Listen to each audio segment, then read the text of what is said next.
आज मैं निकल गया हूँ वर्ल्ड की सबसे खूबसूरत ट्रेन जर्नी के लिए। मानो ऐसी जर्नी जिसमें हम स्वर्ग की ओर जाने वाले हैं। हम पहाड़ों को चीरते हुए, बादलों को चीरते हुए सीधा स्वर्ग पहुंचने वाले हैं। ये एक ऐसी जर्नी होने वाली है जो कि मैंने सिर्फ फिल्मों में या सिर्फ अपने सपनों में देखी थी। तो आइए चलते हैं इस जर्नी पर। जय श्री राम। प्रभु श्री राम के वनवास के मार्ग अयोध्या से लंका तक पर मैं हूँ आज लंका में। और लंका में मैं हूँ नुआरा एलिया, और यहाँ से मैं जा रहा हूँ एल्ला। एल्ला कहते हैं श्रीलंका में लोग। और ये वर्ल्ड की ना सबसे इंटरेस्टिंग ट्रेन जर्नी होने वाली है। मैं आपको दिखाऊंगा कैसे। और इस ट्रेन जर्नी को ना वर्ल्ड की सबसे इंटरेस्टिंग और सबसे एक्साइटिंग ट्रेन जर्नी माना जाता है। तो उसके लिए मैंने टिकट ले लिया है। बाकी मैं आपको इन्फॉर्मेशन दे देता हूँ, आप टिकट कहाँ से ले सकते हैं और कैसे ले सकते हैं। और नुआरा एलिया से एला ट्रेन से जाने के लिए आपको यहाँ के रेलवे स्टेशन पर आना पड़ेगा, जिसका नाम नानू ओया रेलवे स्टेशन है, जो कि नुआरा एलिया से करीब 8 किलोमीटर दूर है। तो आप ऑटो पकड़कर डायरेक्ट रेलवे स्टेशन आ सकते हैं और यहाँ से डायरेक्ट टिकट खरीद सकते हैं। थर्ड क्लास का टिकट आपको पड़ जाएगा 900 रुपये का, जो कि मैंने ले लिया है। पर मेरे पास थर्ड क्लास के 2 टिकट है, क्योंकि मुझे बाहर एक भाई साहब मिल गए थे। उन्होंने 2 टिकट पहले से खरीद रखी थी, पर उनके क्लाइंट जो थे वो पिछले वाली ट्रेन से चले गए, तो उनके टिकट बर्बाद हो रहे थे। तो उन्होंने बोला आप 2 टिकट ले लो मुझसे, एक टिकट का पैसे दे। तो मैंने 900 रुपये में 2 टिकट ले लिया। अगर किसी को खरीदना है तो देख लो भाई, आ जाओ। तो अब ट्रेन का इंतजार कर रहे हैं, जो कि 3:30 के करीब आएगी। पहली वाली ट्रेन डिले हो गई थी, इसलिए वो निकल चुकी है। मुझे इंतजार करना पड़ेगा आधे घंटे का। और पता नहीं यार, मैंने ना बहुत वीडियो देखी है इसकी, और मुझे ऐसा लगता है कि ना मेरी लाइफ का बेस्ट दिन होने वाला है ये देखो, मैं जैसा कि आपको पहले ही बता चुका हूँ, इस स्टेशन का नाम है नानू ओया। तो आप कोई भी कैब कर रहे हो या फिर ऑटो कर रहे हो, वैसे तो नुआरा एलिया में सबको पता है स्टेशन का नाम। कैंडी यहाँ से 98 किलोमीटर दूर है, एल्ला यहाँ से 64 किलोमीटर दूर है। वैसे तो एल्ला सिर्फ यहाँ से 64 किलोमीटर दूर है, पर हमें इस जर्नी में लगने वाले हैं लगभग 5 घंटे। क्यों? क्योंकि ये टॉय ट्रेन और ये अपनी स्पीड से चलती है। कोई मतलब तुम्हारी राजधानी नहीं है या तेजस नहीं है जो भागती हुई चली जाएगी। और यहाँ पे श्रीलंका में ट्रेन मतलब ऐसी ही है, तो इनका रेल नेटवर्क ऐसा है कि बहुत धीरे धीरे है। और ये देखो यार, इनके स्टेशन का व्यू देखो, ये देखो आप।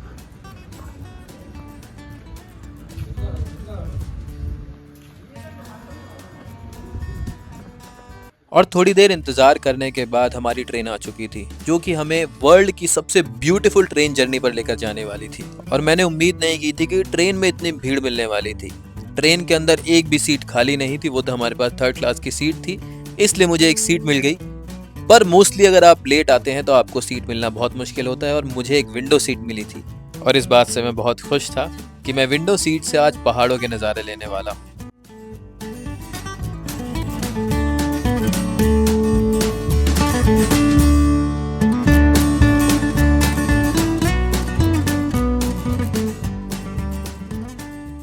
और ट्रेन को 4 या 5 किलोमीटर चली ही थी कि हमें साइड में टी प्लांटेशन नजर आने लग जाते हैं। साइड के गांव नजर आने लग जाते हैं, जो कि बहुत सुंदर थे। सोचो, जिस जर्नी की शुरुआत इतनी खूबसूरत है, तो वो पूरी जर्नी कितनी खूबसूरत होगी। आइए इस जर्नी का मजा लेते हैं।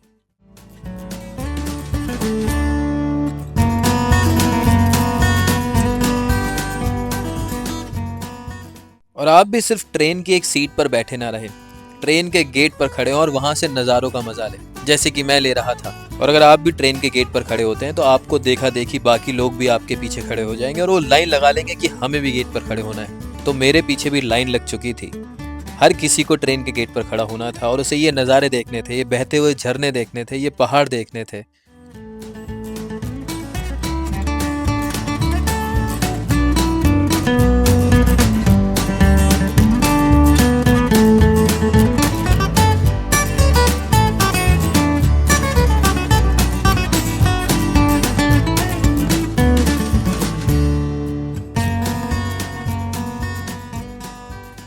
और ट्रेन की इस जर्नी में 1 घंटा बीता ही था कि रास्ते में टनल्स आना शुरू हो गई, और इन टनल्स की वजह से पूरी ट्रेन में अंधेरा छा गया, जो कि अपने आप में बहुत ज़्यादा एक्साइटिंग था।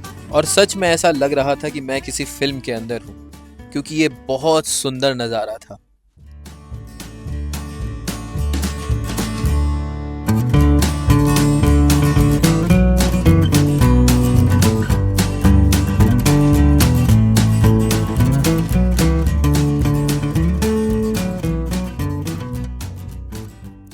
और ट्रेन अब इतनी ऊपर चल रही थी कि बादल ट्रेन के सामने आ गए थे। ट्रेन अब बादलों के बीच में से निकल रही थी। ऐसा लग रहा था कि हम स्वर्ग की ओर निकल पड़े हैं। और धीरे धीरे मौसम भी बदलने लगा था। जहां अभी थोड़ी देर पहले हल्की सी सर्दी थी, अब वहां पर बहुत सर्दी हो गई थी। ठंडी हवाएं चलने लगी थी। ऐसा लगने लगा था कि जैसे दिसंबर या जनवरी का महीना हो।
तो 3 घंटे की जर्नी के बाद मैं एला पहुंच गया फाइनली। और एला ना इतना बहुत ज़्यादा ब्यूटीफुल है, शायद से आप कैमरे में देख ना पाओ, पर ऊपर ना बादल जमे हुए हैं पूरे पहाड़ों के ऊपर।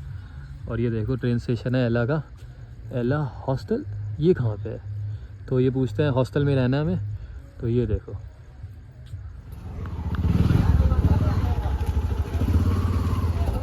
मुझे एक होटल मिल गया, वहाँ मैंने सामान रख दिया और मैं सामान रख के ना जल्दी से बाहर आया हूँ, क्यों मुझे एला टाउन देखना है। और थोड़ा होटल थोड़ा अंदर की तरफ है, तो रात को आना सेफ़ नहीं रहेगा, ज़्यादा रात हो गई है। पर फिर मैं जाता हूँ टाउन देखता हूँ और वहीं पे कुछ खा लेते हैं, फिर आपको होटल का कमरा दिखाऊंगा। और ये देखो दोनों तरफ ना बिल्कुल अंधेरा हो रखा है। ये देखो थोड़ा अंदर जाके है होम स्टे, तो टाउन जाने के रास्ते में बिल्कुल अंधेरा है। मेंढकों की आवाज़ आ रही है और जो जंगलों में जो आते हैं ना कीड़ों की आवाज़, वो आ रही है।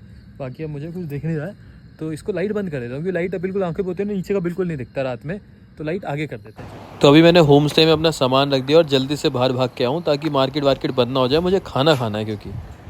और ये देखो अंधेरा हो गया और मतलब कोई नहीं दिख रहा मेरे को सड़क पे। तो एक बार मार्केट में मतलब थोड़ा टाउन के अंदर पहुँचते हैं तो पता चलता है कि क्या हिसाब है। और ये देखो मैं टाउन की मार्केट के अंदर पहुँच चुका हूँ और यहाँ पे अच्छी लाइटिंग है भाई, मतलब मज़ा आ रहा है देख के। और ये देखो ये एला का माल रोड कह लो, मतलब अभी तो मैं लेट हो गया, रात हो गया तो कम भीड़ है, पर शाम को आता तो यहाँ पे बहुत अच्छी खासी भीड़ मिलने वाली थी। और ये देखो यहाँ पे साइड में दोनों तरफ रेस्टोरेंट, तो इन्हीं रेस्टोरेंट में से कहीं बैठते हैं और खाना खा लेते हैं। तो मैं अभी टाउन में एक कैफ़े में बैठ के खाना खाने वाला हूँ, तो 500 रुपये में श्रीलंकन, 500 रुपये में मैं फ्राइड राइस खाने वाला हूँ। और ये देखो श्रीलंका के वेज फ्राइड राइस आ गए और टेस्ट बढ़िया था, मतलब आप वेज में ये ट्राई कर सकते हो श्रीलंका में अगर एला में हो तो। खाना खाने के बाद अपने होम स्टे की ओर जा रहा हूँ और अगर अभी पॉसिबल हुआ तो मैं आपको अपना रूम दिखाता हूँ कि कैसा रूम है। तो मैं कल रात को आपको रूम दिखाना भूल गया था, रूम दिखाता हूँ। ये देखो ये है रूम, अभी तो सब ख़राब कर दिया है, ये ऊपर मच्छरदानी वगैरह लगेगा क्योंकि यहाँ पे मच्छर हो सकते हैं, अभी मेरे टाइम पे तो नहीं थे। तो ये देख लो ये सब रूम है और ये मुझे मिला था 630 रुपये में, यहाँ के श्रीलंकन रुपीज़ में 2300 रुपये में। तो भाई अकेला रूम रहने के लिए 630 रुपये में मिल रहा है, तो बहुत सही जुगाड़ है। डबल बेड है, अच्छा गद्दा है, साफ़ रूम है, साफ़ बाथरूम है, तो सस्ता है, मतलब रूम वगैरह का हिसाब यहाँ पे सस्ता है। आप सिंगल के लिए हॉस्टल देख सकते हो, अगर हॉस्टल में नहीं रहना तो आप ऐसे रूम में रह सकते हो।